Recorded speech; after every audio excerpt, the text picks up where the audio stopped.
ซาแดงให้ได้นอคนงามเลย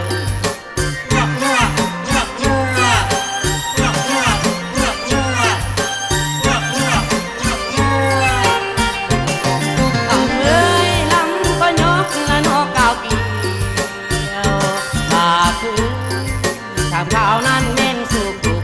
ตามข้าวโพยละโนไปสั่งทางเงินนั้นอยู่บ่อนองมีดาทางนอมันดาพอนอคนงามเลยสุขสบายนั้นแม่นกายบ่คงปัญญาตะโนพี่น้องทางบ้านนั้นค่อยสบายบ่อยู่บ่อนอคนงามเลย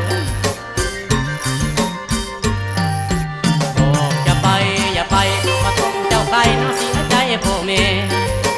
เจ้าอย่าเป็นเด็กแก่ให้ฟังพ่อแม่ของเจ้าสั่งสอนให้ฟังพ่อแม่ของเจ้าสั่งสอน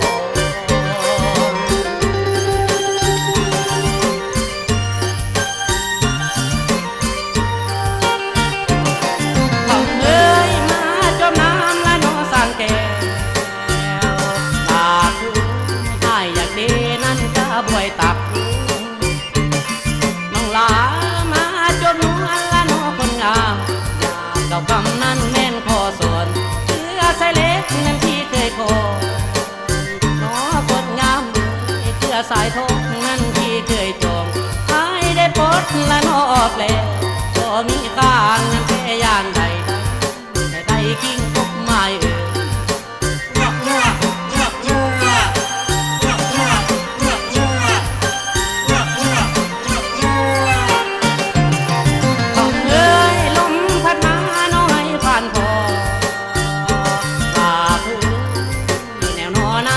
ผ่านพบคือดังแน่นนอนำสนอแต่ปางนั้นเด่นเปิงจีขอให้สมละนอศีลาโอ้ยคนงามเลยเป็นทางนั้นในน้ำลงย้ำเมื่อน้ำละนอลองเลยเมื่อแก้วนั้นที่ลองนำแต่ได้กิ้งพบไม้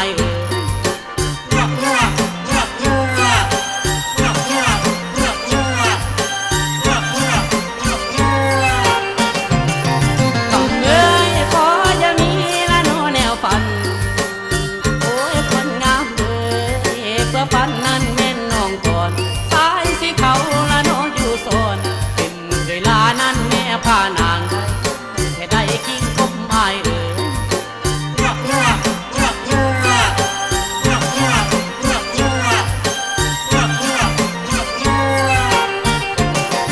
้องเอ้ยพอแต่มาละน้องทั้งนี้น้องคนงามเลยตั้งไว้คำหมายก็ลาก่อนแล้ว